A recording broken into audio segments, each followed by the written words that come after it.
barabatora mashinani throughout ni makanatima.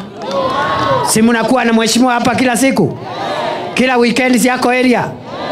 Hiyo ndio imetusaidia kama serikali kuu, kwa sababu hapa Bore tuko na mtetezi ambaye ni mbunge wetu, mwakilishi wenu ambaye anawatetea Nairobi, na pia ako na nyinyi hapa mashinani akihakikisha kwamba hii ground yetu haiharibiwi na watu ambao wanaleta siasa ya kuchochea wananchi. Kwa hivyo mimi niko na heshima sana. Ukiona nimefika hapa leo, niko na heshima na mheshimiwa wa hapa, niko na heshima na waheshimiwa wetu wa Meru, niko na heshima na viongozi wote wa Meru County hapa. That is why umeona mimi kila wiki mbili, kila wiki tatu mimi utanipata hapa Meru. Niendelee kutembea hapa ama niachane na hiyo? Niendelee kutembea hapa nyumbani? Hapa ni nyumbani ama si nyumbani? Nikuja nisikuja jameni? Wangapi wanasema niendelee kukuja hapa? Bas, kwa sababu mheshimiwa amekuwa na nyinyi hapa, wacha niwaambie ya kwamba kuna hatua ambayo serikali imepiga ya maendeleo hapa, na sio hapa Meru peke yake, Kenya mzima. Hata kama bado hatujafikisha mahali tungetaka uchumi ufike, kuna hatua tumepiga, na ile kazi ambayo bado haijafanyika, niko hapa kama naibu wa rais kuhakikisha kwamba ile kazi ambao bado hatujakamilisha tutaikamilisha kabla ya uchaguzi ambao unakuja. Niseme ya kwamba siku ile kura ilipigwa ya kuchagua Rais Ruto, mnajua ya kwamba siku hiyo bei ya unga ilikuwa imepanda mpaka 250 kwa kilo mbili, kwa sababu ya vile uchumi ulikuwa umeharibiwa na ugonjwa wa corona ambao ulisababisha tukae nyumbani bila kufanya kazi kwa karibu miaka miwili. Hiyo corona COVID-19 ndio ilisababisha uchumi ukaharibika vile haijawahi haribika tena tangu tujipatie uhuru. Ndio umeona unga ilikuwa imefika 250 kwa kilo mbili. Katika miaka miwili ambayo imepita, tumeng'ang'ana kudhibiti unga ndio bei yake itoke mahali ilikuwa 250. Sasa hivi iko around 150, lakini bado tunakazana ishuke hata zaidi, ifike 100, hata chini ya shilingi 100, ndio mwananchi wa kawaida aweze kumudu bei ya unga. Umeona ya kwamba 3 months ago ilikuwa hata imefika 120, lakini from last month imeonyesha dalili kidogo ya kupanda ikielekea 150. Kuna hatua tumechukua wiki hii, ngoja baada ya mwezi moja, miezi miwili, unga itarudi 130, 120 ikiteremuka, kuhakikisha ya kwamba imekuja 100 and below, so that the common mwananchi can afford a meal for their family. Tuendelee na hiyo kazi ama tusiendelee? Ya kupigania bei ya unga ishuke chini. Bei ya unga ishuke isishuke jameni? Iendelee kushuka. Tayari tumetoa 250, imefika 150, tunataka iteremke zaidi, ifike 120, ifike hata 100, mwananchi wa kawaida aweze kupata chakula katika nyumba yake. Vile vile mnajua ya kwamba wakati Rais Ruto amechaguliwa, majani chai ilikuwa inanunuliwa shilingi 44, sasa imefika 64 kwa kilo. Tunataka kupambana na hiyo bei ifike 100, kwa sababu hiyo ndio itapatia mwananchi mapato kamili, ile tunaita guaranteed minimum returns 40, na tumeongeza mapato ya majani chai. 2022 Kenya ilipata bilioni 160 kutoka kwa majani chai, pesa ya kigeni 160 billion. Mwaka uliofuata hiyo ikaongezeka ikafika 180 billion. Mwaka jana 2024 hiyo 180 billion imeongezeka imefika 215 billion, na tunasongesha hiyo mapato ya majani chai iwe inaongezeka kila mwaka mpaka tuweke wakulima wetu katika mahali pazuri. Vile vile mnajua ya kwamba maziwa 2022 ilikuwa inanunuliwa shilingi 33, 28, 32. Leo hii tumepandisha bei ya maziwa kupitia sera za serikali. Maziwa lita moja minimum ni 50 shillings, Meru Dairy inalipa 53, na tungetaka kusukuma hiyo bei ya maziwa iendelee kuongezeka. Tuendelee tusiendelee? Tuendelee tusiendelee? Tunajua vile vile tukiwa hapo kwa kilimo, wakulima wengi ni wakulima wa viazi, na viazi yetu ilikuwa inaoza hapa inanunuliwa na brokers na ile bei wanataka, na kwa sababu tungetaka wakulima wapate bei bora ya viazi, ndio tumetengeneza cold storage ambao tumetengeneza hapa Kibirichia, ambayo ni mahali pa kuhifadhi mazao yetu ya viazi yasioze, yapate value addition, tutafute bei ndio tuuze viazi vyetu kwa bei inaofaa kwa wakati unaofaa. Mabroka wawache kununua viazi kwa bei ya bure huku mashinani. Tuendelee na hiyo kazi ya kutafutia viazi soko mzuri. Hiyo cold storage facility, mahali pa kuuzia viazi ama kuhifadhi viazi, imejengwa kuhakikisha kwamba viazi yetu haitaozea mashambani tena, kama mlivyotuambia 2022 wakati wa campaign, wakati tulikuja hapa kuomba kura yenu hapa Kibirichia. Si mlisema viazi yetu inaozea kwa mashamba? Mukasema tutafute njia ya kuhifadhi hiyo viazi na tutafute bei mzuri. Hiyo kazi tunaendelea nayo, and very soon you'll see a different streamlined potato value chain industry, kwa sababu already tumeanza kwa kujenga cold storage facility katika hii sehemu. Vile vile tukasema ni kweli ya kwamba wananchi wengi ni wakulima, na ndio unaona tunakazana na mambo ya maziwa, ya viazi, tunakazana pia na mambo ya majani chai, hata kahawa. Mumesikia kahawa ile ilikuwa 50 shillings kwa kilo moja, sasa 120, 130, 140, 150 per kilo. Kahawa imerudi mahali ilikuwa miaka ya zamani in the 70s.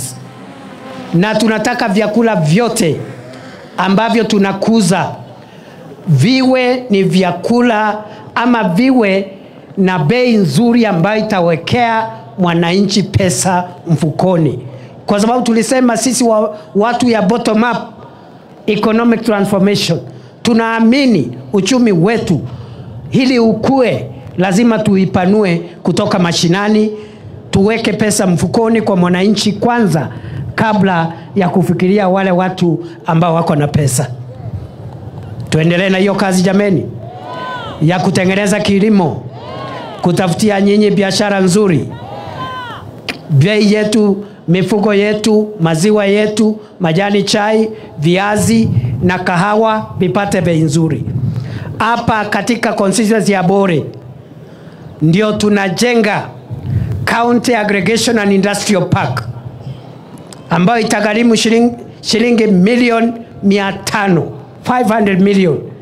Inajengwa hapa, hata nilikuja juzi kuangalia, iko karibu kumalizika, iko 90%. Hapo ndio tutakuwa tunapeleka ile viazi, tunaweka kwa cold storage hapa, tunapeleka kwa County Aggregation and Industrial Park ambayo iko hapa Bore, Roire Rorera. Ndio pia tupeleke kahawa yetu hapo, majani chai yetu hapo, viazi hapo, makadamia yetu hapo. Ile mimea yote tunakuza Meru County tupeleke hapo, tufanyie value addition, tutafutie bei nzuri katika ngambo, tuweke pesa mfukoni mwa mwana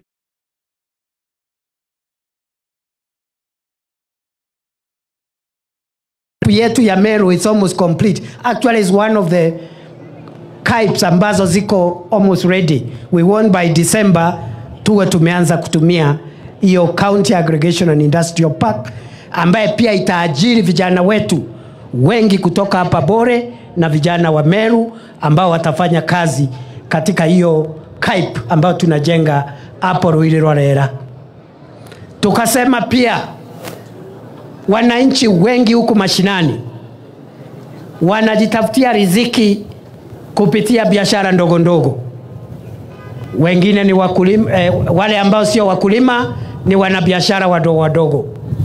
Ni watu ya mama mboga, mama ako na kabiashara hapo ya mboga, ama kikundi ya wamama wanafanya biashara ya catering, ya kupika kwa events.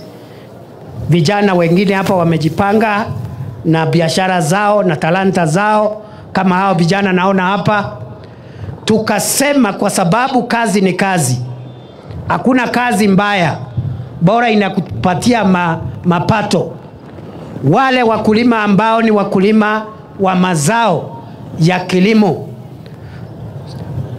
na wale wanabiashara wadogo wadogo wanaouza nyanya na mboga na viazi na sukuma wiki, tuwajengee masoko ya kisasa, wawache kuuzia bidhaa zao uko nje, wakipiwa na jua, wakipiwa na mvua, wakipiwa na vumbi, wakihatarisha maisha yao.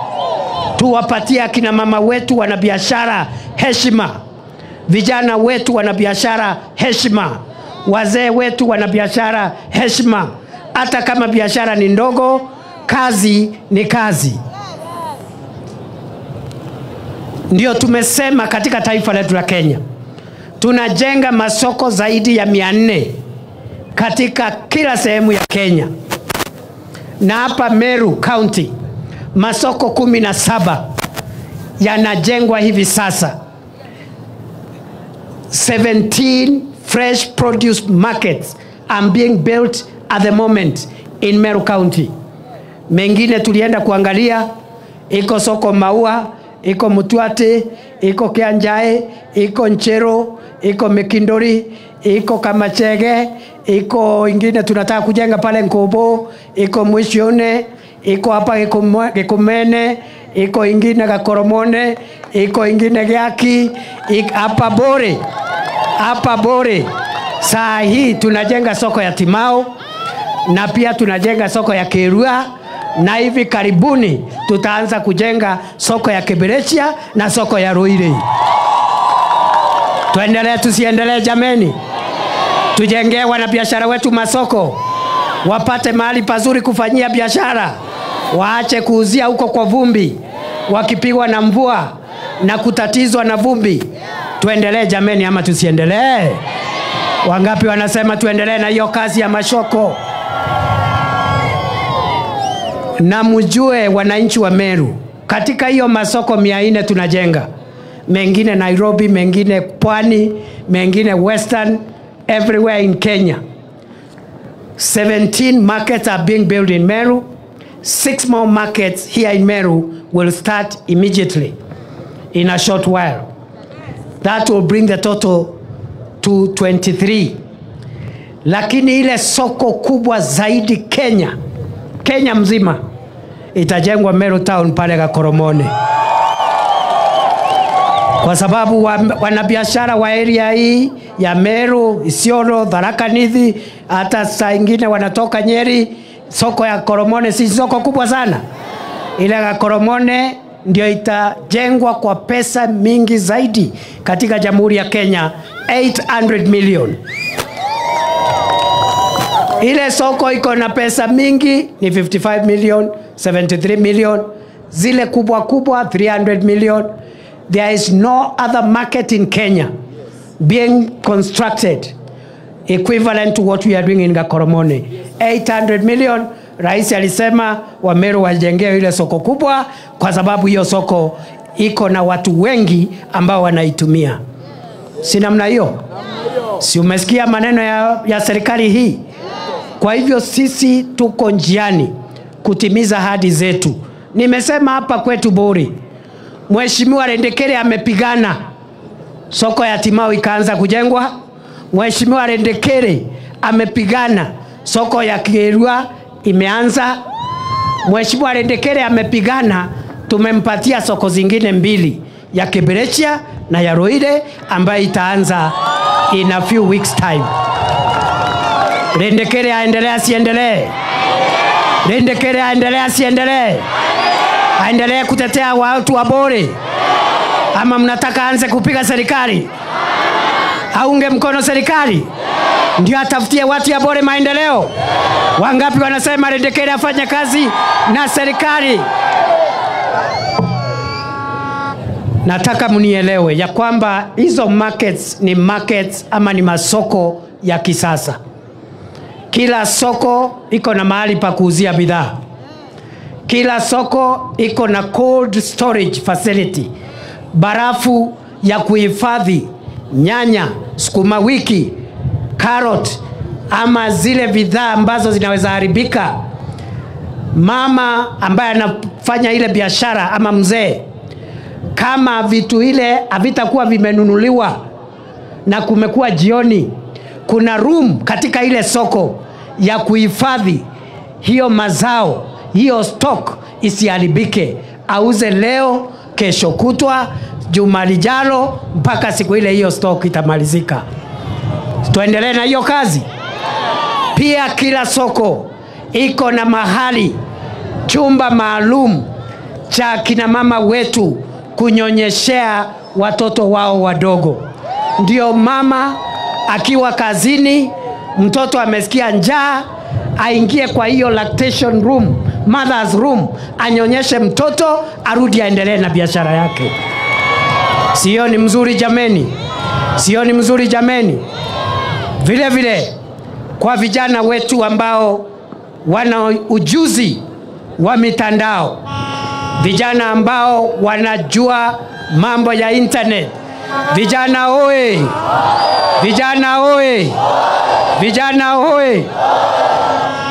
Hii serikali imesema hatutakubali tena vijana wetu wawe wanatumika na wanasiasa ati kupewa pesa kidogo wapigie wapinzani wao kelele. Lazima tuwatafutie kazi, na ile kazi tunatafuta, kuna kazi ambao already tunatafuta kupitia affordable housing program, kupitia market construction program, lakini kuna kazi zingine ambazo ziko mtandaoni. Ndio tunatengeneza ICT hub ama laboratory ya kompyuta, ili tuweke kompyuta ya serikali, internet ya serikali, vijana waitumie for free kufanya e-commerce na kufanya biashara na kufanya kazi za kimitandao. Wale vijana ambao wanaelewa internet watakuambia ya kwamba kile wamekosa ni kompyuta na wamekosa internet. Wakipata kompyuta na internet, vijana wanajua kuna kazi mtandaoni, website developer, app developer, foreign exchange trading, iko kazi ya transcribing, iko kazi nyingi pale mtandaoni. Lakini vijana hawana kompyuta, hawana internet. Ndio tunajenga katika kila ward ICT hub ambayo itawekwa kompyuta za serikali na internet ya serikali. Ndio vijana wengi wapate kazi pale mtandaoni. Katika haya masoko tunajenga ikiwemo soko ya Timau, soko ya Kerua, soko ya Keberechia, soko ya pale Roire. Kila soko katika ghorofa ya juu imewekwa ICT hub ama laboratory ambayo itawekwa kompyuta 100 ya serikali na internet. Vijana wetu wazitumie, wajitafutie riziki kupitia internet, kupitia mitandao. Wawache kutumiwa vibaya na wanasiasa ati kupewa shilingi 200 waende wakapigie wapinzani wao kelele. So we are creating jobs for the children and the young people of Kenya. Tuko na kazi kwa ground through affordable housing, through market construction. Tuko na kazi mtandaoni through the ICT hubs, the Jitume labs ambazo tumejenga already 272 Jitume labs. Hata hii Kerua TTI iko na Jitume lab na inatumika kwa sasa, lakini tunataka tuongeze hizo labs azitoshi, tujenge even in public places so that they can be accessible to more young people, so that they can use them to earn a living.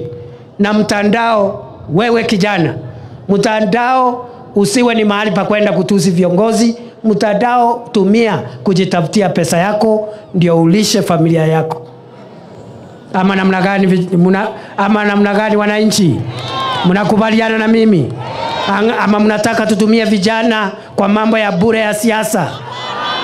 Kwa hivyo tunakazana vile tuwezavyo. Wale vijana ambao wamesoma wangetaka kuajiriwa, we are continuing to look for more job opportunities. Hii serikali ndio serikali imeajiri walimu wengi zaidi kuliko serikali nyingine. Miaka 2 sasa tumeajiri walimu 76,000, 76,000 teachers. In September we will employ another 24,000 teachers ili tufikishe 100,000. Hapo mbeleni tulikuwa tunaandika walimu 4,000, 5,000.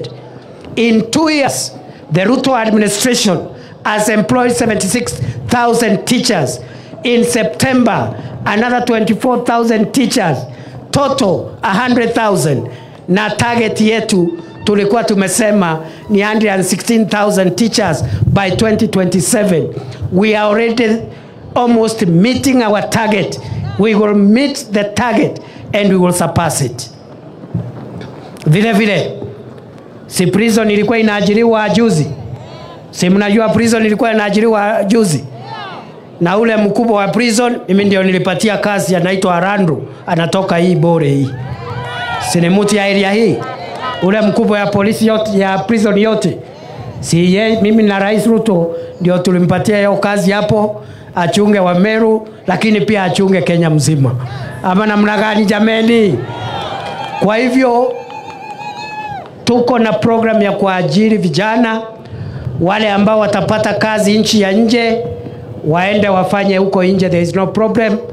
Wa invest hapa nyumbani, wakikaa 5-6 years huko nje na wame save pesa ya kutosha, wakuje nyumbani tuendelee kujenga nchi yetu ya Kenya. So tuko na program inaitwa Kazi Majuu. Na hiyo Kazi Majuu in the last 2 years tumepeleka vijana 212,000, 212,000 young people ambao wamepata kazi katika nchi za kigeni, na tunawaambia wafanye kazi hapo lakini pesa watume nyumbani, na wakisave pesa ya kutosha wasikae huko sana, warudi nyumbani. Tunawahitaji kujenga nchi yetu. Na ule PS ambaye anashughulikia hiyo kazi ya vijana ambao tunatafutia nje anaitwa Roselyn Njogu. Ule PS amepewa kazi na Rais Ruto, anaitwa Roselyn Njogu, ni mtoto wa hapa Bure na nafikiri yako area mtamuona leo. Nilikuwa nimemwambia apite hapa kwa sababu ni nyumbani ndio muone. So msidanganywe ati wa Meru amko kwa serikali, sijui mumwachwa nyuma. I have already told you all the programs we are doing here. Tuko na program ya kufikisha umeme katika kila nyumba, kila kijiji, kila sehemu. Hapa Meru County kupitia program yetu ya Last Mile Connectivity. Last Mile Connectivity. Tunataka kuunganisha nyumba mpya, familia mpya 20,000 hapa Meru County. Na hizo projects zinafanywa sasa hivi tunavyoongea katika kila constituency. Meru County kwa jumla, serikali imetoa kwa sasa bilioni 2, 1.9 billion shillings to connect an additional 20,000 households with power. Na katika hiyo pesa 1.9 billion ya hapa Meru, 250 million iko hapa Bore, so that we can connect an additional 2,000 families na stima hapa Bore constituency. Mheshimiwa Rendekele anajua ni vijiji gani vinawekwa stima saa hii, sio kesho, saa hii, kupitia hiyo program, kwa sababu tunataka kila mwananchi awe na stima, kwa sababu stima sio starehe ya matajiri. Stima ni haki ya kila mwananchi. Ibokombegwa ntu wa Meru, ibokombegwa, ibokwenda tuendelea Ngugi, tuendelea na Ngugi katika mbone baba kuwa tuendelee kulitera ntu Ngugi. Wacha niseme hivi nikimalizia ya kwamba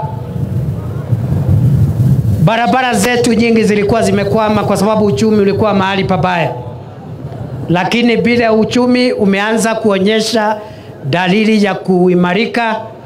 Tumepata pesa ya kurejesha contractors kwa barabara, na barabara zetu hapa za Bore na Meru na Kenya nzima ambazo zilikuwa zimepata matatizo, sasa tutazijenga, tuzikamilishe ili wananchi pia wapate huduma ya barabara za lami.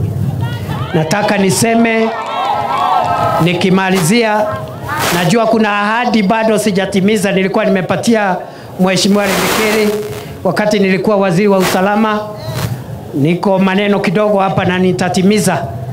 Nilikuwa nimepromise mambo mawili matatu hapa, mambo ya sub county offices, maneno ya police, na mimi nitafuatilia nitimize hiyo ahadi, kwa sababu sasa hata niko na nguvu zaidi ya siku ile ingine. Si ni kweli jameni? Si ni kweli jameni? Sasa Deputy President atashindwa kufuatilia maneno ya polisi? Nitashindwa? Tena mkiniangalia hivi mimi ni mtu nakaa mtu wa kushindwa? Nakaa kama mtu ya kushindwa? Mimi ni mtu ya kazi? Mimi ni kanda ya wera jameni? Mimi sifanyangi mambo ya siasa. Mimi nimeongea hapa 1 hour. Umesikia nikiongea siasa? Umesikia nikikashifu mtu? Umesikia nikishtumu mtu yoyote? Mimi naongea barabara, masoko, stima, mambo ya viazi, mambo ya maziwa, mambo ya wananchi. Ama namna gani? Si mnataka viongozi waongee mambo ya wananchi? Mnataka mambo ya yenu ama mnataka siasa ya uchochezi? Mnataka maendeleo? Mnataka maendeleo ama mnataka siasa ya bure? Ni maendeleo ama ni siasa? Burenda wera kana burenda siasa? Burenda wera.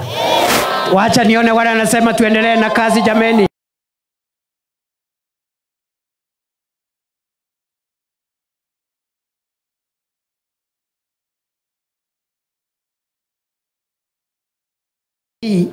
Waambiwe watulize boli ni mapema. Siku ya siasa ikifika tutanyoroshana. Lakini saa hii sio wakati wa siasa.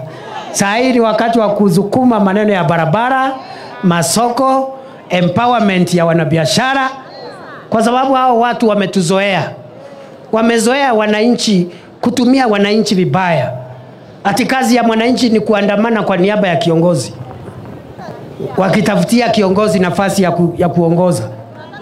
Wanangojea siku ya kampeni ndio wanakumbuka mama mboga, ndio wanamtafutia apron ya shilingi 100 ati niimbie hapo nitafutie kura. Huyo mtu akichaguliwa anapotea mpaka siku ya uchaguzi. Na ndio tunataka waheshimiwa kama Rindikiri. Ukichaguliwa kaa ground na wananchi, tafutia wananchi mpaka siku ya kampeni itakuwa rahisi kuomba kura. Watu wengi wanatumia bodaboda vibaya, wanawatafuta siku ya kampeni ndio wanawakumbuka, wanawatafutia reflector ya shilingi 100, wakipigiwa kura wanapotea mpaka siku ya uchaguzi. Vijana wetu, na mimi nataka niseme hao vijana, sijui ni wa polytechnic gani hii Talanta, sijui these young people wa mashinani Talanta, mimi nitasimama na nyinyi.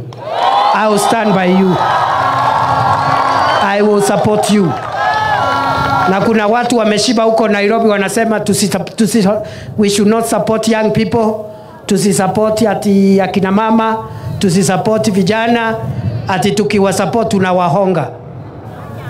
Nyinyi ni watu wa kuhongwa? Kwa nini watu wako na madharau hivi wanasema nyinyi mnahongwa? Nyinyi kuna mtu amewaonga? Rindikiri amewaonga? Mimi nimewaonga? Rais Ruto amewaonga? Kama mtu ameshiba atosheke na shibe yake. Wacha wale viongozi wanataka kusimama na wananchi, wasimame na wananchi. Siku ya kura kila kiongozi atasimama na ile kazi amefanya. Si namna hiyo? Si hawa jamani tutawanyorosha mbaya mbovu. Tutawanyorosha, hawajawahi ona ile kitu inawangojea, they have never seen it. Yeah, kwa sababu wanatuona tu hivi tunaongea mambo ya maendeleo, wanafikiria hatujui siasa. Ukiona paka amenyeshewa usidhani ni paka. Na usidharau wembamba, usidharau reli kwa kuwa nyembamba. Gari ya moshi upitia juu yake. Sijui kama tunaelewana. Tunaweza ama hatuwezi jameni? Tunaweza hatuwezi? Kwa hivyo leo tuko hapa kusimama na hawa kina mama na biashara zao. Na mimi nataka nikuambia Mheshimiwa Rindikiri, ile pesa ambayo itapatikana hapa kama haitatosha, kuja unitafute Nairobi nikuongezee. Umesikia vile nimesema? Kwa sababu ni pesa ya mfuko labda haitoshi, but unitafute nikuongezee, because I know what it means. I know what it means. If a mama mboga can get an extra 5,000, an extra 10,000 in her business, I know what it means for a family that has been sleeping hungry. I know what it means. Na usione kiongozi ametoa shilingi 20,000, 30,000 ufikiri ati anajigamba ako na pesa. Kutoa ni moyo, usiambe ni utajiri. Si kutoa ni hiari ya mtu jameni. Kuna watu wako na mapesa mingi, hawezi kukupatia hata shilingi moja. Anakuja anakuongelesha Kiingereza, anakuacha kwa mataa. Kutoa ni moyo, usidhani ni nini? Ni utajiri. Kwa hivyo mimi nawashukuru sana. Tuko hapa sisi zote, na kwa sababu nataka viongozi watusalamie, na mimi ikifika mahali, kwa sababu mkutano ya leo sitaki tuharakishe. Nataka wageni wote wafike, wasalamiane, watoe pesa. Si namna hiyo? Sio ndio tunataka? Kuna mtu unataka tufungie nje? Si kila mgeni aongee, asalamiane na atoe pesa?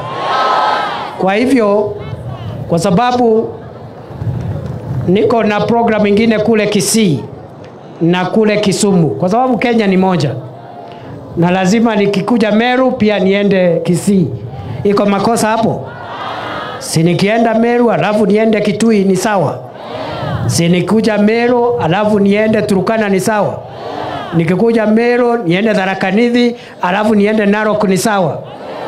Kwa sababu mimi ni naibu wa rais wa Kenya mzima, na hiyo sio kusema sitakuja Meru. Nitakuja Meru hata kama ni kila siku, lakini nikikuja Meru naenda mahali ile nyingine, nikikuja Meru naenda mahali ile nyingine.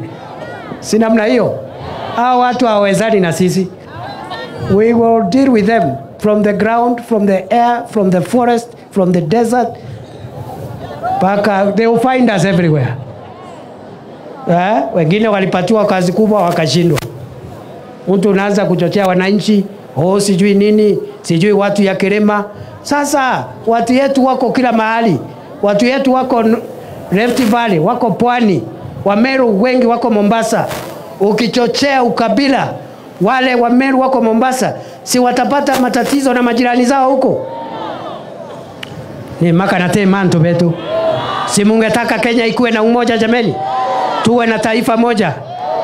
Kwa sababu sisi ni wanabiashara, tuko kila mahali, tungetaka mahali watu wetu wawe na heshima na wakae vizuri na majirani zao, mahali walipo ndio kwao. Hata nilienda kule Lamu nikakuta Wameru wengi, Watharaka wengi, Wagikuyu wengi, na huko Lamu ndio kwao. Si wakae huko na amani na majirani zao? Kuna wengine hapa walikuwa wanachochea ukabila hapa na uhasama. Tumewaonya, there is only one Kenya, hatuna Kenya mbili. Wananchi wakae kwa amani, tukae kwa umoja, na wananchi wote watapata maendeleo bila ubaguzi. Ama mnataka deputy president wa kupiganisha wa Kenya? Si mnataka niunganishe watu ya Kenya? Ndio hata nyinyi wa Meru muonekane mko na kiongozi ambaye ni kiongozi wa kitaifa. Sio kiongozi yako na ujinga hapa ya kuchochea watu hapa nyumbani bila kujali kuna watu wengine wa hapa wako mbali. Kwa hivyo mimi nitaendelea na hiyo kazi, na kama nilivyosema siku ile nyingine, tuheshimiane na wale viongozi wengine.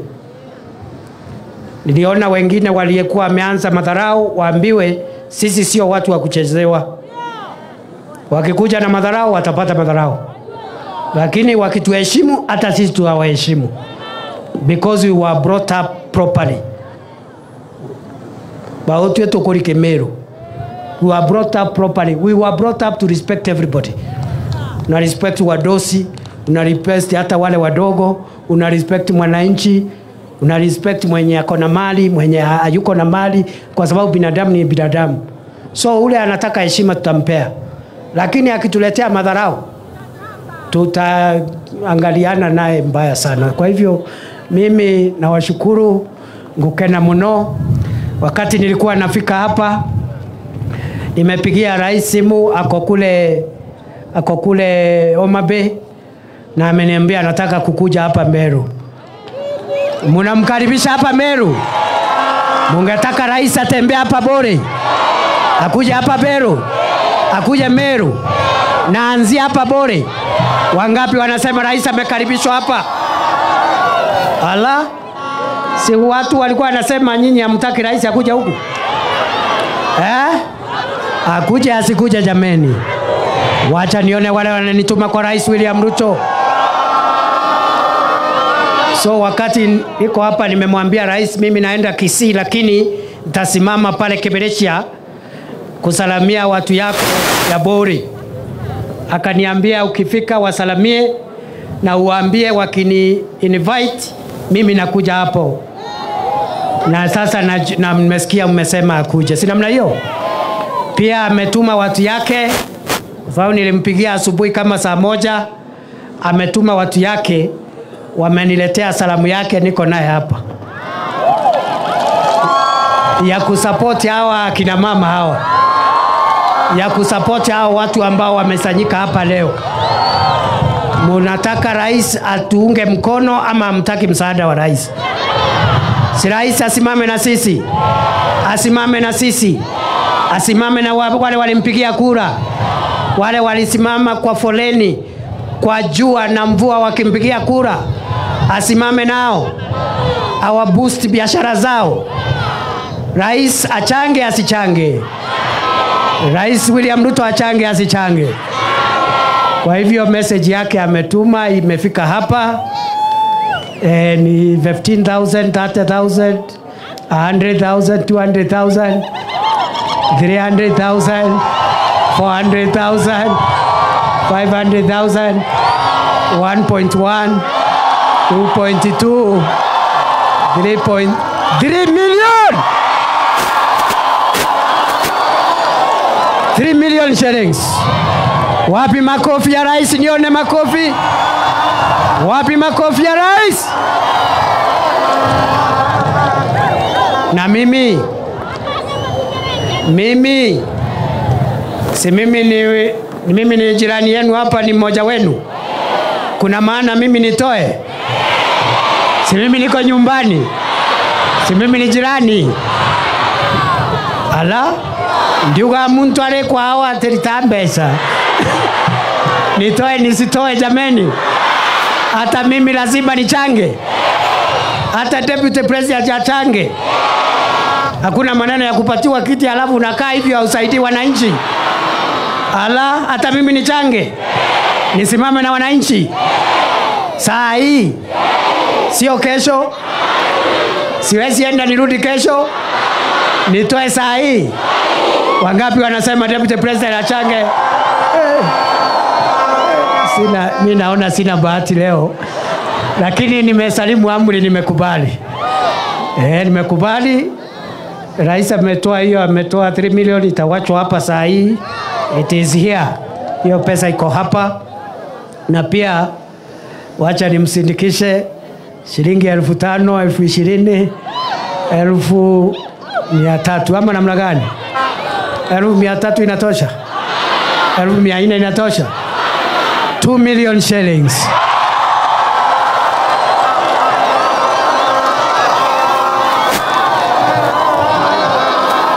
Niendelee nisiendelee? Niendelee nisiendelee? Niendelee nisiendelee? Niendelee nisiendelee? Niendelee na hii kazi ya kufanya empowerment, ya kusimama na wakina mama mboga na watu ya mkokoteni na vijana hao wenye ambao wako na talanta hawa. Nisimame na wazee, wachuuzi, watu wa mkokoteni, wakulima, watu wote ambao wanahitaji msaada, nisimame na hao. Wacha nione mara ya mwisho wale wanasema salala. Mheshimiwa Rendekele alikuwa ameongea, na kwa sababu Mheshimiwa Rendekele aliongea, mungetaka atoe pesa yake ama tumsamee? Si muko na yeye hapa kila siku? Hamwezi msamea leo peke yake tu? Hata yeye ajaribu. Hata kama mnakuanga na yeye kila siku. Mheshimiwa, nimejaribu kukutetea lakini wananchi wamekataa.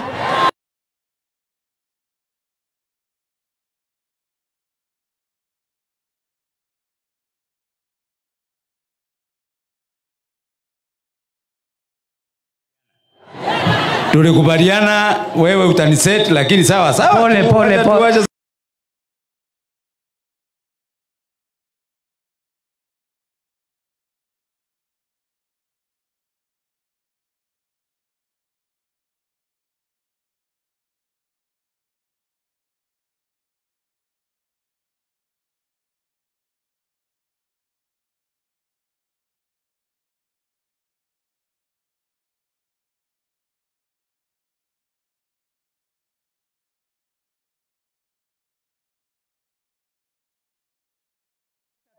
Unitafute tena, kwa sababu hao ni watu yangu. Si nyinyi ni watu yangu? Si hapa ni nyumbani? Sasa watu ya nyumbani kwa DP watahangaika wakiwa na DP kweli? Si niko area? Mheshimiwa anajua kwangu, atateremkia hapa akuja achukue aongeze ama namna gani? Lakini hiyo ya rais 3 million na hiyo yangu 2 million naacha hapa. Ya Rendekele 1 million, hiyo yote imefika 6 million. Si namna hiyo? Na bado viongozi ni wengi. Bado. Tuendelee tusiendelee? Tuendelee tusiendelee? Wacha nimuite sasa kiongozi katika bunge la kitaifa, Mheshimiwa Kimani Ichung'wah. Wapi nduru ya Kimani Ichung'wah jameni? Wapi nduru ya Kimani Ichung'wah? Kiberesia ne inywe mwaumira guo mumekubali, mumesema tuendelee na bottom. Mimi sababu saki kuwa mwingi wa maneno, Mheshimiwa Naibu wa Rais, simesikia ile Naibu wa Rais amesema mambo ya bottom up haikuwa ni mambo ya campaign. Ilikuwa ni mpango wa kazi. Na kwa huo mpango wa kazi tukaagana kutakuwa na ujenzi wa manyumba yale umeona rais akifungua Nairobi, Kisumu, Homa Bay na hata hapa atakuja kufungua manyumba. Si inaendelea Kenya mzima manyumba? Na hiyo ndio alituambia ya kuwa mama mboga, kijana wa bodaboda atatoka kwa nyumba yenye sio ya heshima aingie kwa nyumba ya kifahari. Manyumba ziko haziko? Si walisema manyumba ni za uongo? Sasa sisi na wao nani waongo? Si ni wao? Huyu mheshimiwa Rendekere, huyu wanyu ndiye vice chairman yetu ya housing and urban development kwa bunge la kitaifa. Hiyo kazi mnaona ikifanyika Kenya mzima, mwenye kutupangia kwa bunge ni huyu mbunge wenyu mheshimiwa Rendekere. Yale masoko mnaona yakijengwa, ikiwemo hiyo meambiwa ya Timau, ya hapa Kerua na yenye itajengwa hata hapa Kibereshia, mwenye kupanga ni huyu Rendekere mbunge wenyu. Aendelee asiendelee? Aendelee. Sasa mnasikia wengine wanadharau naibu wa rais. Wamembandika majina. Wakamuita sijui Mr. Yesa. Wacha aseme Yesa na Wameru waendelee. Aseme asiseme? Ama mnataka abishane na rais? Si akae kwa heshima na mdosi wake? Na sisi tunamheshimu huyu naibu wa rais, sababu ni kiongozi ambaye ameonyesha kidhahiri ya kuwa ni mtu ako na heshima. Ana heshima na viongozi wengine, ana heshima na wananchi, ana heshima na kiongozi wake rais, na ana heshima na kazi yake. Aendelee asiendelee? Tumunyitirire. Ithenyu mutiana tunyitirira andu a Meru. Mukinyitirira Kenyatta, Jomo Kenyatta agitongoria miaka yake. Mukinyitirira Mwai wa Kibaki agitongoria miaka yake. Muranyitirira Uhuru wa Kenyatta miaka 10. Na leo mukunyitirira William Ruto miaka 10. Hebu nione nani atashikilia William Ruto miaka 10. Hiyo miaka 10 ikiisha, ithuĩ na ithuĩ Mount Kenya ĩrĩa ĩngĩ-rĩ, nĩ mũkwenda tũkanyitirĩra kana kanyu? Nĩ mũkwenda tũkanyitirĩra kana ka Meru? Kana kau nĩ karĩkũ? Ate karĩkũ? Karĩkũ? Kindiki ũyũ tũkamũnyitirĩra? So ashikilie Rais William Ruto hii miaka 10, si ndio? Hiyo miaka 10 ikiisha, hata Wameru wanaweza kuongoza Kenya. Na safari hii jameni, niye doka na bara doe bara hariri inyu andu a Meru ni murateka mutongoria uyu wanyu ekwa matharau ni andu angi. Ni mugwetekera? Ni mugwetekera? Ni mukumũnyitirĩra? Wale wanaonyesha Kindiki madharau ya matusi, tuwaambie shetani ashindwe. Shetani ashindwe. Lakini mheshimiwa naibu wa rais, wale wanakutusi, wale wanakudharau, wale unasikia wakitusi rais na kumuonyesha madharau, wale wanaeneza siasa ya chuki, siasa ya makasiriko na hasira, siasa ya ukabila. Wewe usijibizane na wao. Wewe endelea na hii kazi unaendelea naye ya mwananchi wa Kenya, ya ujenzi wa masoko, barabara, manyumba na kuinua vijana wetu vile umesema. Aendelee asiendelee? La mwisho mheshimiwa naibu wa rais, nimeona wengine wazee wanataka kuleta migawanyiko, wamejaribu ya ukabila, wa Kenya wamekataa ukabila. Sasa wameanza kuchochea ati intergenerational divide, and we want to tell them we are a nation of many generations. We are a nation that has old people and young people alike, and even the young people are many generations, not just one generation. we will not allow a group of disgruntled leaders who have no vision, who have no agenda for Kenya, to incite an intergenerational divide in our country and weaponize one generation of our young people against other Kenyans. Nimoigwa ndo itu.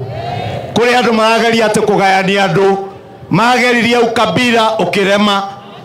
Wamejaribu kugawanya watu na ukabila, imewashinda sababu Wakenya wamesema ukabila hauwasaidii.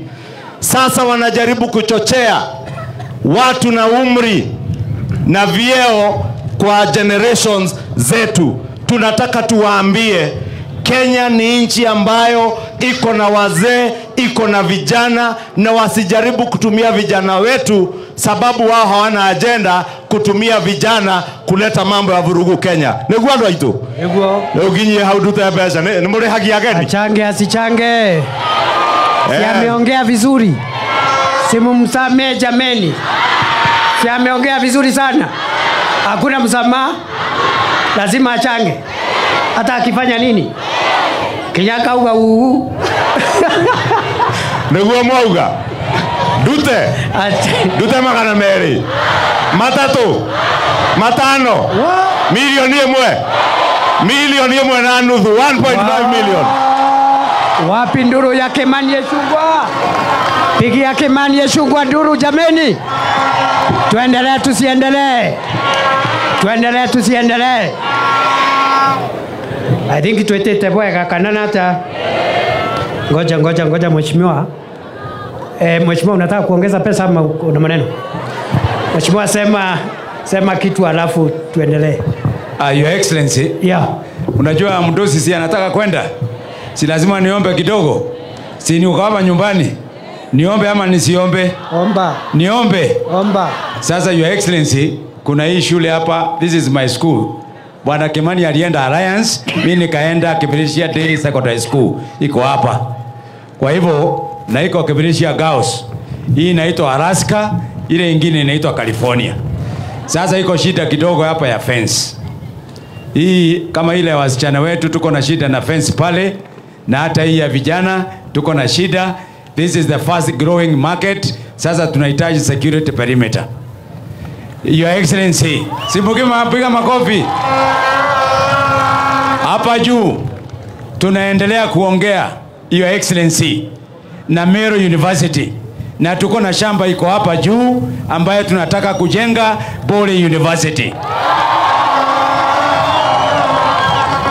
Vile najua ulikuwa pale Rohili. Bole ni kubwa sana, na wewe umekubali tupatiwe Bole Central, na itangazitiwa hivi karibuni. Kwa sababu Bole ni kubwa, lazima tutakuwa na Kenya Medical Training Colleges mbili, ya Timao na pale Rohili, Bole East na Bole West. Vile Your Excellency, niko na shule mbili sana hapa, na siku nachukua watoto wa maskini sana hapa. Hii soko hapa, hii tauni ya Kibirishia iko na watu wengi wanaishi mitaani, na hao watoto wote wanaenda shule yetu hapa inaitwa Burugiti Day Secondary School, na iko na watoto zaidi ya 600. Tunaomba basi ili waweze kutembea vizuri kama wengine. Vile tuko na shule yetu hapa Kerua hapa karibu pale, hiyo tunajenga hiyo soko inaitwa Bole High School. Vile tunaomba school bus ya hiyo shule pia. Your Excellency, hapa iko na vijana wetu. Hii uwanja hapa ndio tulisamisha BBI. Tulikuwa na Mheshimiwa Kimani Ichung'wah hapa kwa hii uwanja. Tulitoka kanisani hapa nyuma ya Catholic tukiwa na William Samoei Ruto, wakati huo ndio alikuwa anaomba kula, na tukakuja hapa na hao wananchi wakampokea na wakamuombea na akapiga mpira hapa. Tuko na timu 7 katika ligi ya Meru County. Timu zetu zote za Bore wameniomba ukiwatafutia basi ya kupimbia hapa na hapa na pale, hiyo itakuwa mzuri. Ama namna gani? Imekuwa mingi sana mheshimiwa. Nimewashiria hapo ndugu zangu. So asanteni sana. Haya, asante. Asanteni sana. Na ukienda iko hii vijana hapa wataongea na wewe kwa sababu ni fadhili. Asante sana. Thank you very much. Very well. Wapi nduru ya mheshimiwa jameni? Si mheshimiwa amesema tutafute basi? Si amesema tutafute fence ya hii shule na fence ya hii shule ingine? Si amesema tutafute KMTC campus ingine hapa Bore sikuwe 2? Si amesema tugawe Bore iwe sub county ingine mpya ya Central? Si amesema hiyo mambo yote? Si amesema tusukume tupate constituent college hapa ambayo itakuwa Bore University hapa kwetu Bore? Sio mambo yote nimesikia? Wacha niende nikangangane nayo. Siwezi shindwa. Hiyo kazi yote nimekubali, naenda kungangana nayo. Kazi ya kiongozi ni kutumika kutafutia wananchi ile vitu wananchi wanahitaji. Ama namna gani? Ndio unaona mimi sikuja hapa kupiga mambo ya bure. Kuna watu wanazururanga huku na hakuna kitu wanaleta Meru. Wanakuja tu hapo, wanaingia kanisa moja, wanatoka, wanaanza tu kutusi viongozi hapo na hakuna kitu hawajaleta kitu yote, na wengine hata walikuwa na viti na hakuna kitu tulipata kutoka kwa uongozi wao. Kwa hivyo hiyo mambo mheshimiwa amesema nitatekeleza. Wacha niseme hivi, kuna viongozi wengi ambao pia watasalamiana na watoe pesa, kwa sababu tungetaka tuchange pesa mzuri, na nimeambia Rendekeri isipotosha mimi nitaenda kutafuta ingine ndio iongeze hata zaidi. So nataka tu mjue au viongozi labda wataonyeshwa baadaye, lakini tuko na MCS Jacob Mwirigi wa Kiberechia, Martin Makasi, Agnes Karemi, Dorisen Kaweria, Mheshimiwa Mereti, Mheshimiwa Jennifer Morogocho, Mheshimiwa Mwenda and Mheshimiwa Lise Mukaria, na wengine bado wanakuja. So wataonyeshwa hapa baadaye, na MCA wetu wa hapa Kiberechia Jacob Mwirigi atapewa nafasi ya wasalamie. Vile vile kuna MPs ambao wako hapa watawasalamia. Kwa sababu ya muda kila kiongozi atapewa nafasi ya kusema jambo.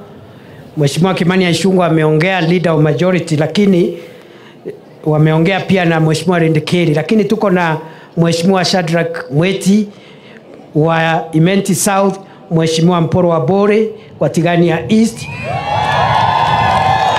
Mheshimiwa Kalambu Kaile Mia Women Rep, Mheshimiwa Dorothy Muthoni, Mheshimiwa Patrick Munene wa kule Chuka Igamba Ng'ombe, Mheshimiwa Dan Kele wa hapa Igembe Central, Mheshimiwa Dr. Mutunga Kanywithia wa Tigania West, Mheshimiwa Kiborek wa kutoka Mogotio pia mtamuona hapa atawasalamia, Mheshimiwa Taitumu wa Igembe North, na tuko na waziri kutoka kaunti jirani ya Embu anaitwa Geoffrey Roko.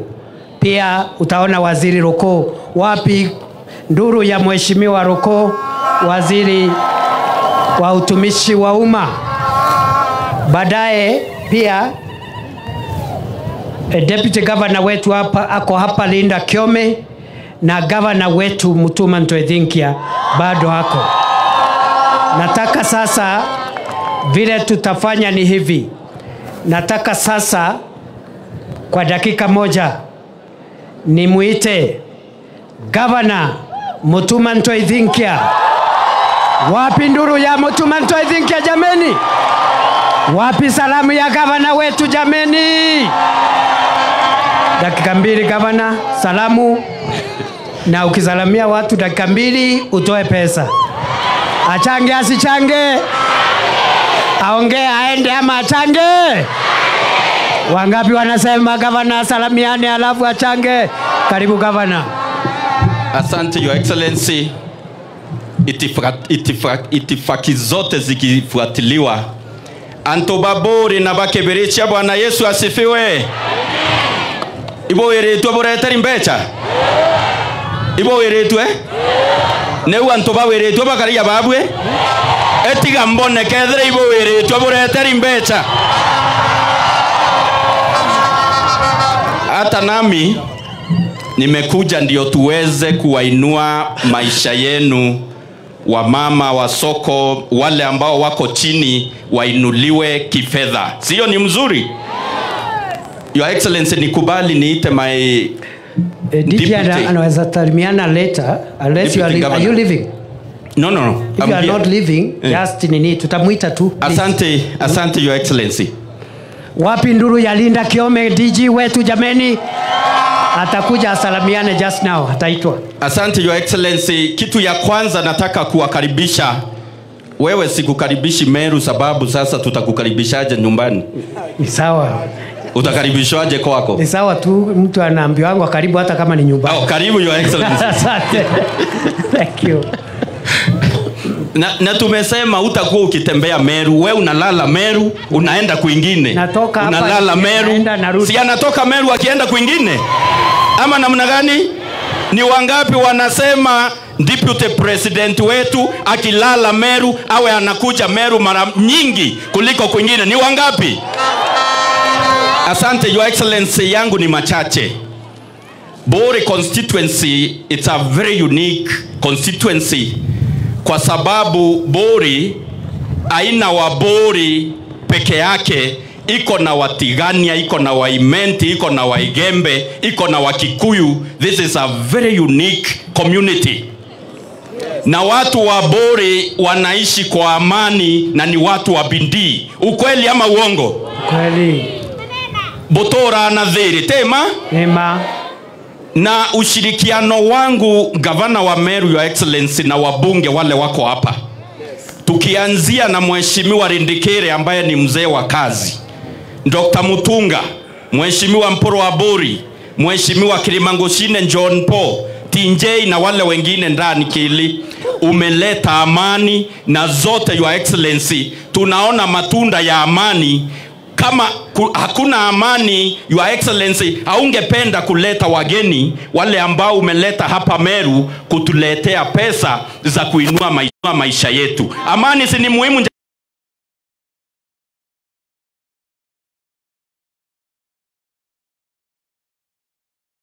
Taji vitu vitatu peke yake. Kitu cha kwanza ni economic empowerment program. Yes. Kuweka pesa kwa mwananchi mwenye ako chini. Ukiwapa hawa watu pesa Your Excellency vile unafanya. Yeah. Hawa watu ni wakulima wa viazi. Ni makanano urongo? Nima. Hawa watu ni wakulima wa viazi. Yes.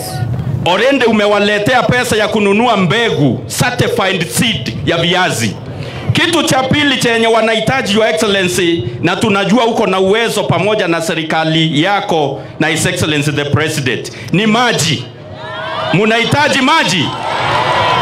Kuna murandi unaitwa Kerua Water Project ambayo huu murandi Your Excellency tukiupata na serikali yako pamoja na His Excellency, na tuko na waziri wa maji hapa.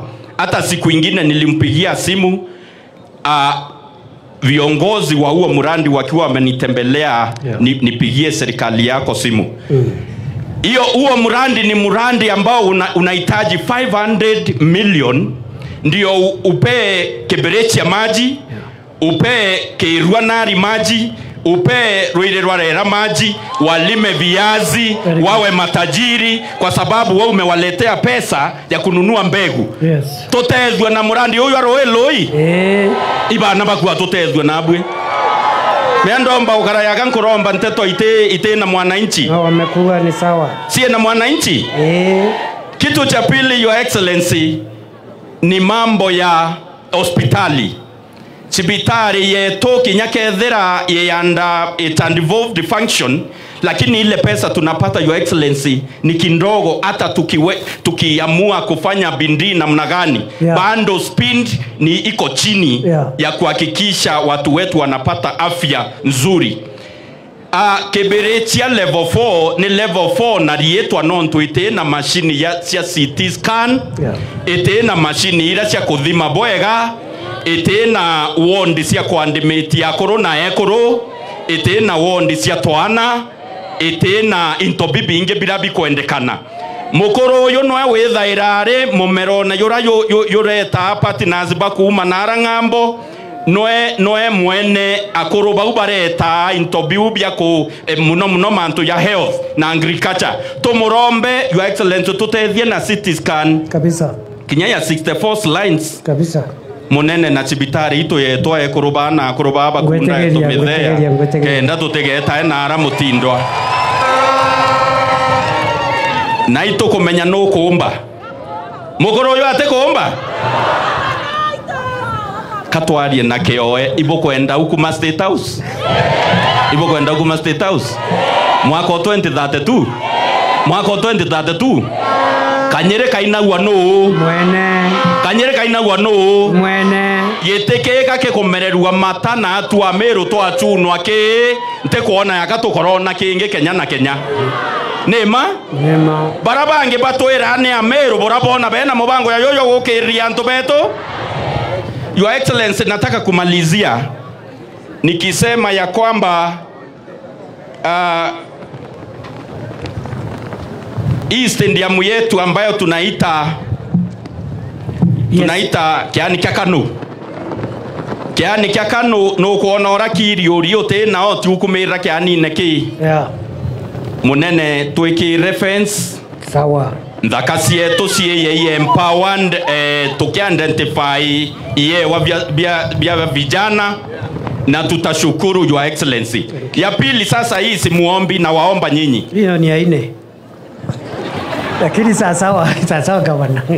Ibo ya monene. Nuko menyende wa professor woni no ntare nkathuki ende wa professor. No kuibwa bwera nteto mwanga kauria kaena dictionary moto ya korita nteto korita. Na somi kitu si ni maajabu. Hii sasa na waomba nimemuomba vitu 4 sasa ni waombe moja. Watu wangu Meru tuko na shinda ya afya. Tuko na ugonjwa ambao unatumaliza unaitwa saratani. Na huu ugonjwa wa saratani tungangane wenyewe pamoja na serikali kutupangia mipango ya afya, kutufanyia Meru level 5 iwe level 6 na kutuinulia mahospitali zetu. Pia sisi tuko na kazi ya kufanya.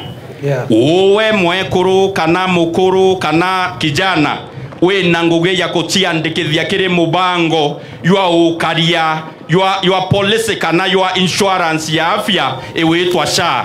Woni mukai ndeci birwa keo munono nto county ingi anto ibao mere bareci andikithia kiri SHA rira muntu ena thina ya afya anto bao batego changa batwe Meru yena anto almost milioni 2 anto barabe kiri program ya SHA ni anto mana 3. Tafadhali kanko boromba itu kuambiriria duari tweta tuciandikithie kiri mubango ywa SHA rira wena thina ya murimo na itu kuromba ngai aturetera mirimo ende no ntu no iwe ya inya tutetheti atia kinya tutikwenda kwa atwika twina afya kana twina cover twina insurance itukaritie ituwetekaniria loi kankaromba thirikari bouka na boibo aku okumbibwa ate woni nkuthiria. Your Excellency, tunashukuru, tunakuomba ukae Meru, wewe usiwe unakuja na kwenda kaa Meru. Bariuga rutege kabisa bariuga Kanyamo reka ina gavana watana na gavana alita Kanyamo siaketi chini jameni. Huyu ni reverend, ni mtu mzuri. Huyu gavana ni reverend. Ibabo batere golita sandaka oi minister organize Methodist. Bas. Thank you gavana, wamesema hakuna mtu atatoka hapa bila kutoa pesa leo. Minister huwa ntato sio bodhari maibo batere golita Kanyamo bana boka golita sandaka. Ewi judge mapili. Na kinyao imwana minister so batere authority sandaka to kona vitu kuruma. Ibo ya Your Excellency, nitasaidia pia kusupport program ya empowerment ya watu wetu wa Kibirichia. Nitawasupport na 500,000. Wapi nduru ya gavana Mutumanto idhinkia jameni. Bas tuendelee tusiendelee. Tuendelee. Tuko na PSS hapa. Tuthikanire. Wacha kidogo tu. Tuko na PSS wetu hapa wataongea. Kuna PS Kitonga Mugambi, aumete wa Nkubo, wa Forestry, Kwena PS Alex Washira, PS wa stima. Ako hapa ni PS wetu wa stima. Ni jirani yetu, anatoka hapa na Rumoro. Na tuko na ule ambaye ni Director General wa Kenya Urban Roads Authority Kura, Engineer Silas Kinoti. Kwao ni hapa tu, ako nyumbani, mtamuona baadaye. Hiyo mambo gavana amesema nitafanya. Inaenda kusukumana na hiyo mambo gavana ameomba. Si amesema tuweke fence ya stadium? Ni wewe? Si amesema iko mradi ya Kirua Water inataka 500 million? Hiyo 500 million au viongozi, gavana akiwa hapo na mheshimiwa Rendekere akiwa, walikuwa wameambia rais kule State House, na rais alikuwa ameniamrisha nikatafute 500, na already nimepata 100 million. Naenda kuongeza hiyo 400 imebaki kulingana na ile amri rais alinipea ya kutafutia watu ya Kirua maji. Sasa mimi nikifanya hivyo naambiwa ati mimi ni yesa. Sasa rais akiniambia tafutia watu ya Kirua maji, unataka nikatae? Burenda mwera nkorega? Si hiyo ni kazi yenu jameni? Si hiyo ndio ilishinda wale wengine? Si kuna wengine walikuwa na hii kiti? Si walishindwa kutafutia watu na kutumia ile cheo kuletea wananchi maendeleo? Hiyo mambo ya 500 million hii nitasukumana nayo, itapatikana.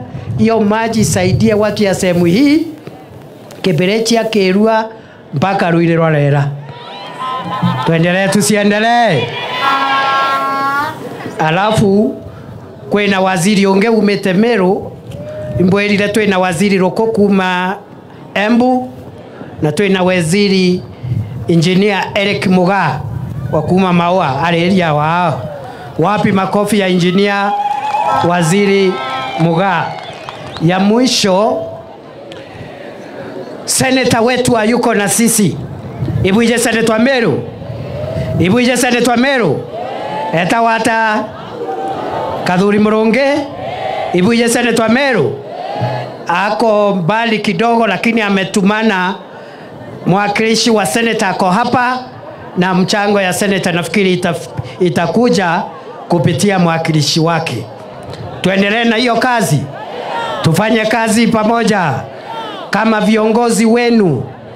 Kwa hivyo mimi nataka niachie hapo, na kwa sababu viongozi ni wengi na wote mnataka wawasalamie na wote mnataka wachange katika hii program, nataka sasa nimuombe kwa heshima Leader of Majority Kimani Ichung'wah akuje aite wale ambao bado hawajaongea. Wewe usimame hapa leader, dakika moja salamu, dakika moja pesa. Ama namna gani jameni? Mnanituma kwa Rais William Ruto? Wacha nione wale wananituma na salamu.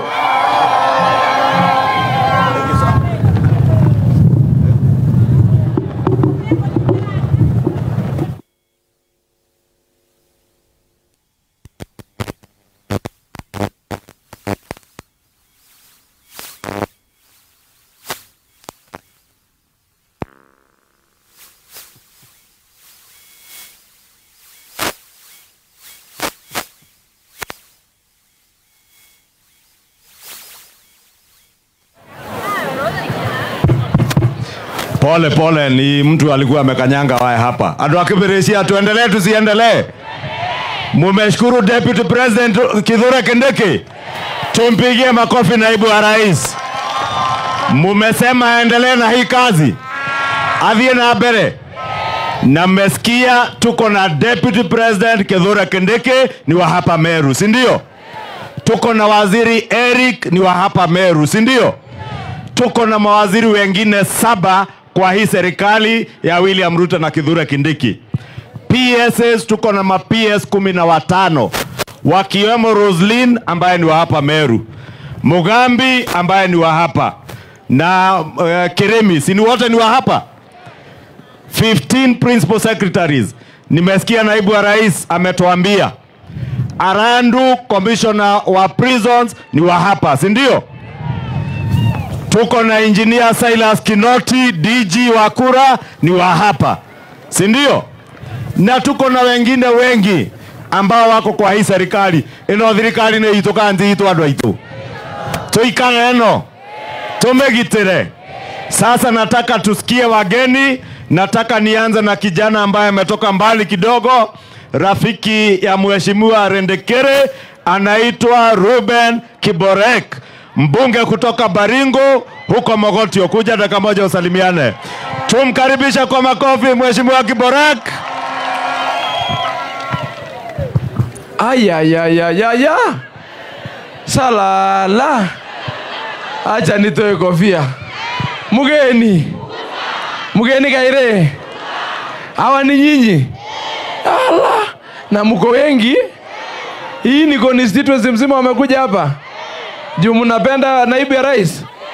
Mnapenda Lindikiri. Kwa majina naitwa mheshimiwa Kiborek, natoka kule kwenye kunaitwa Mogotio, kule Baringo, kama mnajua Baringo.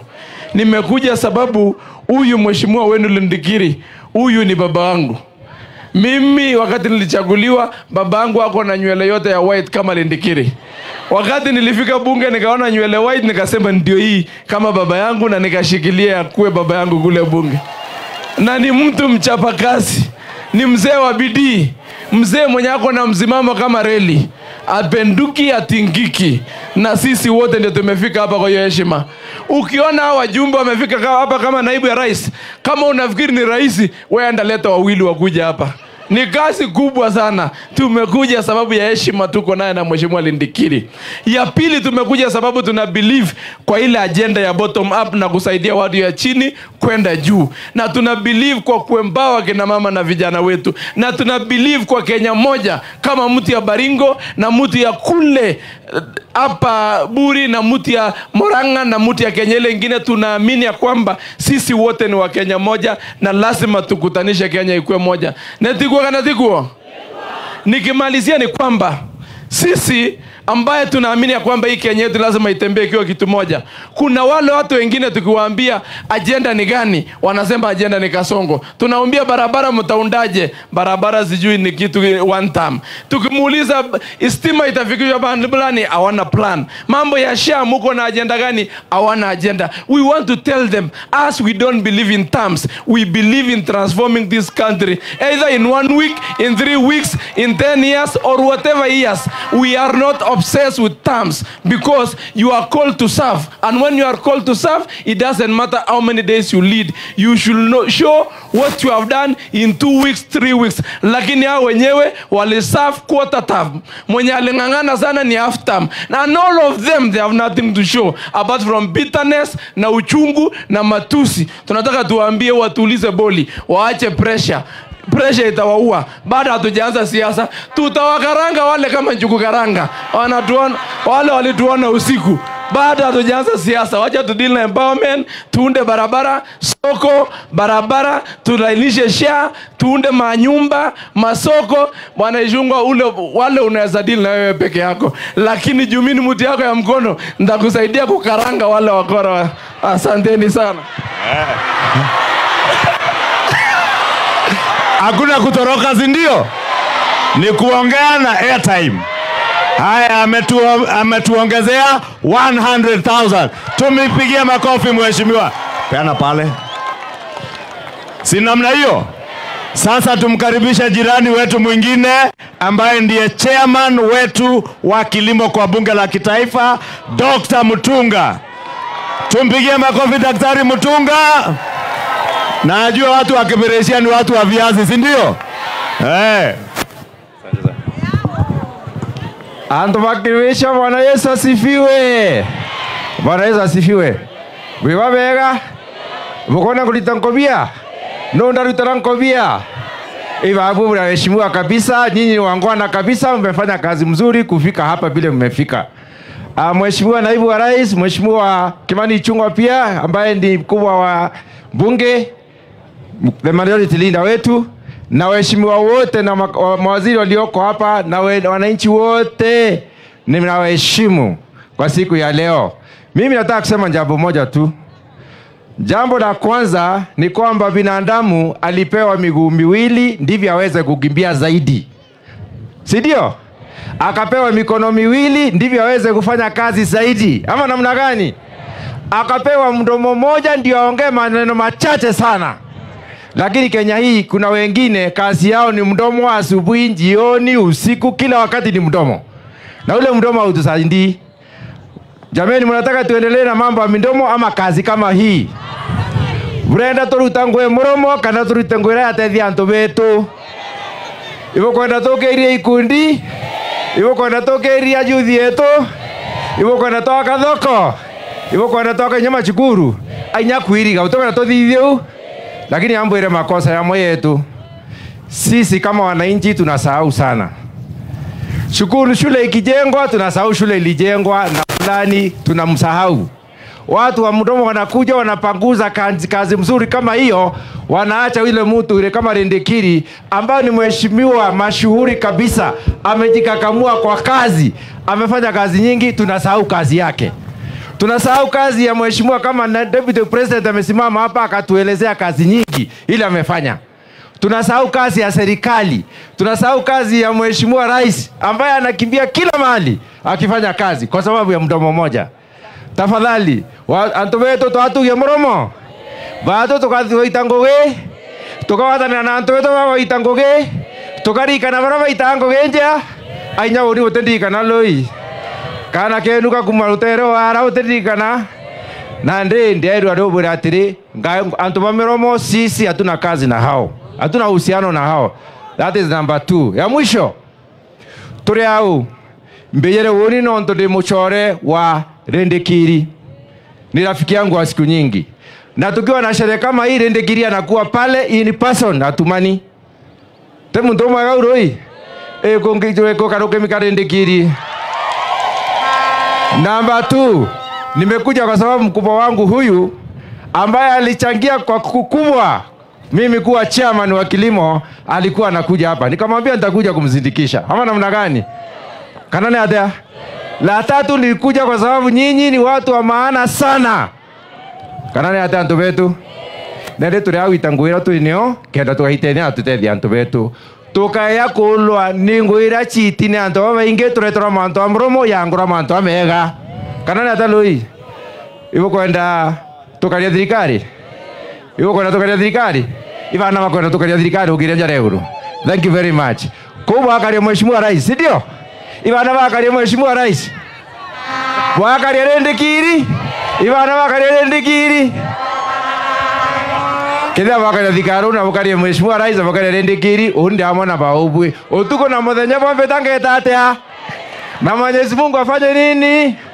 Awabariki sana. Wacha nivae kofia yangu sasa. Ade nini? Pesa. Mnataka pesa?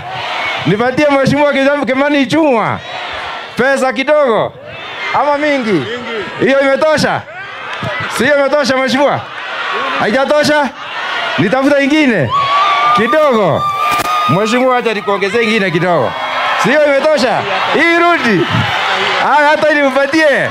Asanteni sana. Yeye ni rafiki yangu sana. Si yeye ni chairman ya kilimo? Si ndio nimemwambia hapa ni wakulima ya viazi? Si chairman wa wakulima lazima afanye wakulima wa viazi? Bottom ametupea 250,000. Simesikia tuko na mawaziri 7 wa kutoka Mlima Kenya ambao wanafanya kazi kwa hii serikali, si ndio?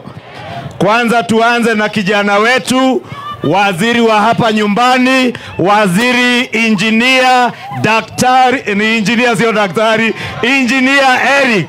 Karibu waziri. Asante sana Kimani. Antu babore mugeni. Mwebabega. Pole ikaramu kawa. No, totao ya sukuru lakini ikaramu akikawa.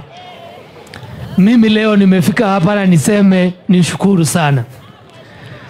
Ndego wangu yeye ni His Excellency the President. Nikapigiwa simu na mheshimiwa Rendekiri. Akaniambia mambo ya bore irrigation scheme. Ipo umemenya? Ipo umemenya? Deputy President atameareria in this financial budget tumeweka milioni 100 tuanjerie teoma project irenda milioni maana yana ya 5 mbere kwebyo buona mbere antobeto kwebyo buona. Number 2, najua kuna borehole 2 hapa, emo eta wantu mbori tebuo enge eta watea are kwenda Ntumbori na Kisima borehole sienjero ni nyumbani sienjero na itabu hivyo completion tebuo. In entire Meru tuko na boreholes 11 ambazo zilichimbwa na hazikufanywa equipping. Yale maji yako pale chini na bado hatujafanya finishing. Tunapozungumza under the new budget yenye inakuja tunashughulika tusifanyie equipping, si ndio? Tukiwa hapa bure, najua town kubwa ni gani? Timao, si ndio? Timao iko na maji, iko na sewerage system. Katika National Urban, mradi ambao jana nimetoka kule Zambia kutafuta pesa kutoka African Development Bank, tunapanga kuweka Timau water and sewerage system katika phase 2. Zaidi ya hayo, najua Meru ni kubwa, tuko na watu wetu kule Igembe clusters, tuko na Imenti clusters, zile project ambazo tunafanya as a national government kusaidia kusukuma agenda ya maji. Na nikimaliza, wale vijana nimeona wamekaa hapa, kwanza nimefurahi sana, ni vijana. Sisi kama vijana tuko na nafasi katika serikali ya Dr. Samoei William Ruto. Otherwise mimi Kimani singekuwa hapa. Na tuamini kwamba watoto wetu wakienda shule na wapate elimu na wasome vizuri, wako nafasi katika taifa letu ya Kenya. Tusisikize hii kelele ya hapa kidogo kidogo, lazima ukuwe na miaka 50, 70 ndio ukuwe kiongozi. Hata vijana wetu ambao katika hii program ya kusapoti mama zetu, kusapoti wazee wetu katika ukulima, katika biashara ndogo ndogo, wanapata uwezo wa kupeleka watoto shule, na watoto wakijaliwa kuwa werevu na wasome, wako na nafasi katika taifa letu la Kenya. Sasa si mimi nimemaliza nirudi? Si mimi nirudi? Si mimi mheshimiwa Kimani nirudi? Si mimi nirudi tafadhali? Aya, sawa basi. Aya. Deti arute. Hata kama ni kijana waziri, si ndio? Si yako na mshahara rais analipa yeye. Arudishe mkono kwa watu wa hapa nyumbani. Waziri ametupea 150,000. Haya, tuko na waziri mwingine jirani, the newest cabinet secretary in town, Mheshimiwa Roko kutoka hapa Mbere. Karibu mheshimiwa. Na vile mtu anaongea sana ndio anatoa pesa, si ndio? Kila dakika 1,100. Asante sana kiongozi wa wengi na viongozi wote wale wako hapa, mheshimiwa naibu wa rais ambaye tunapenda sana, watu wa Mbole, hamjambo? Kwa majina yangu naitwa Geoffrey Roko, na mimi ndiye waziri wa Public Service, Human Capital Development na Special Program katika taifa yetu ya Kenya. Tumekuja hapa juu ya hii maneno tamtamu, maneno mzuri, maneno ya kujenga taifa ya Kenya. Na hii maneno ya economic empowerment ndio maneno ambayo inaweza peleka taifa ya Kenya mbele. Sio maneno ambao wale wengine wako kwa msitu wananyefu huko kwa msitu, ambao watu walipotea, ambao watu ambao wanaonekana ni kama vichwa yao ni mbaya. This is the program which is going to lift the Republic of Kenya. Watu wa Mbole, watu wa wa Meru County, watu wa Embu, watu wa Tharaka Nithi County, tukue sawa sawa. Jameni, nataka kuambia kwamba mimi kama waziri katika serikali ya Kenya nimeona ile bidii, ile uwezo ambao rais wa Kenya ako nayo, ile bidii na uwezo ambao naibu wa rais Profesa Kindiki yako nayo.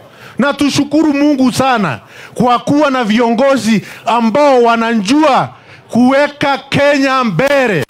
Ndio wameinua na wamepanga economy yetu ya Kenya sasa iko katika laini sawa sawa. Na unasikia watu wengine wakiwa kwa msitu ambao wana mwelekeo ama nyuma, ati wanasema ati ikaenda Sakayo, Kasongo, sijui nini. Wakwenda sana, Saitani ashindwe. Saitani afanye nini? Saitani afanye nini? Na tunasema kuna kitu inaitwa public service delivery. Hii ni moja hii. Na tutakuwa tunakuja huku kuhakikisha kwamba huduma ya serikali katika Mbore, katika Meru County, Embu County, Tharaka Nithi County inafanyika kwa njia sawa sawa. Si ndio hiyo? Mimi sitaki kuongea sana. Tutarudi tena. Ativari. Haya, sasa mimi sijajipanga sawa sawa, lakini naacha 100, alafu napatia mheshimiwa Lendekere ingine 200 ifike 100. Ngai amurathime muno. 300,000 ya waziri wetu mpya. Si tumpige makofi. Tuendelee tusiendelee? Sasa nataka kwa heshima, si mnajua tuko na jirani hapa na Rumoro ambaye ni PS wa stima, PS wa energy, PS wa Shira. Karibu sana. Ni jirani yenyu hapa na Rumoro. Kama iko mtu hana stima, huyu ndiye mtu ya kuunganisha stima. Karibu. Asante sana kiongozi walio wengi bungeni, viongozi walio hapa na Wakristo wenzangu. Mugeni kaere. Wokariatea. Ikuega. Murega buru. Iko dhongi. Kabisa. Si mmesikia mimi ni jirani hapa na Rumoro. Si mnajua hapo na Rumoro tuko na watu wenu walikuja pale Mwezweli. Etiguo. Na unajua kuna vitu mbili kwa hii dunia ambayo huchagui. Ni ya kwanza, hauchagui mahali ulizali. Ya pili, huchagui nani jirani ya. Sasa mimi ni jirani wa nani? Neguo katiguo. Tando niye ndagiciarĩirwo na Rumo na inyuĩ mũciarĩrwo haha neguo katiguo. Na mũngĩririkana atĩ mũngĩka atĩa? Nyũngũ ya Mũgĩkũyũ ya nĩ ũndũ wa mau yarugirwo nĩ aigana. Wa mbere arĩ Mũgĩkũ, wa kerĩ arĩ Mũe, wa gatatũ arĩ ũ? Orokuwa tuli kendo ke. Nimwaigua naibu wa rais wakati alipokuwa hapa. Akatena na akasema maneno ya sti. Sasa kwa Kenya mzima mimi ndio naangalia maneno ya nini? Tunaelewana? Na nimesumbuliwa na mjumbe wenu hapa. Huyu mjumbe wenu anaitwa Lendekere, ni rafiki yangu na amenisumbua maneno ya stima. Sijui kama ni nyinyi mmetuma yeye ama namna gani? Ni nyinyi mmetuma yeye? Kwa hivyo si yeye ako na shida? Ni nyinyi munaitisha yenu? Ameenda amepeleka kwa rais, anaambia rais niweke stima. Sasa rais ananipigia simu ananiambia angalia hiyo watu wa Meru. Angalia hiyo watu wa. Na ndio maana hapa tuko na 220 million shillings ya kuwekea watu wa Bore stima. Na Mlima yote tuko na 10 billion ya kuweka. Tuko kwa serikali ama hatuko kwa serikali? Tuko kwa serikali ama hatuko kwa serikali? Mimi kutoka Nyeri nawaambia, mimi nimeabiri gari inaitwa KBB. KBB inasema kazi bila break. Kazi bila na 10 bila. Tunaelewana? 10 bila ya William Samoei. Na tukimalizia hiyo, tukimaliza ya William Samoei Ruto, kiongozi walio wengi alisema hapa, akasema tujipa na no amanya moyo kwa ugire diajagio na ihenye ndo yamwe. Kwa hivyo sisi tunaomba, kwa sababu unajua mimi natoka Nyeri na sisi tuko na deni ya Wameru. Na dawa deni ni kufanya nini? Mutashikilia Rendekele? Mutashikilia Kendeke? Mutashikilia Rais William Arap Samoei? Mutashikilia hebu nione kwa mikono. Sasa si niende namna hiyo. Ate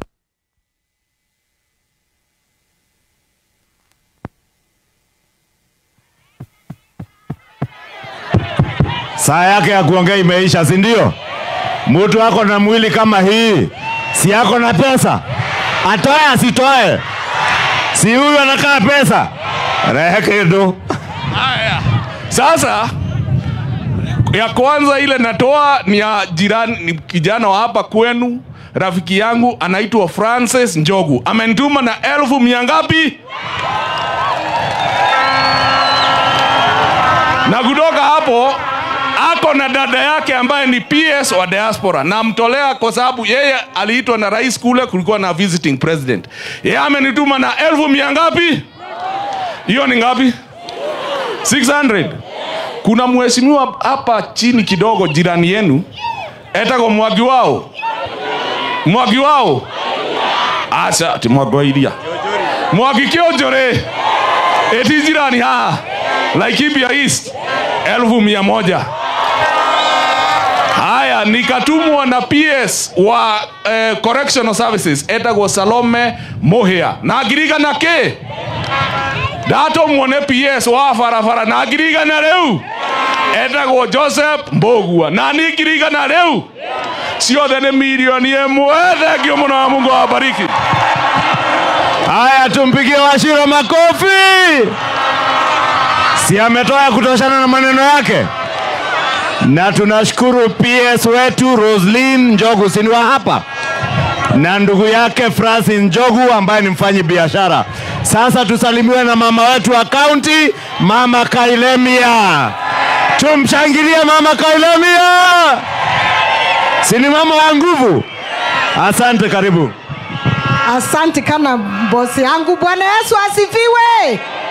Bwana Yesu asifiwe.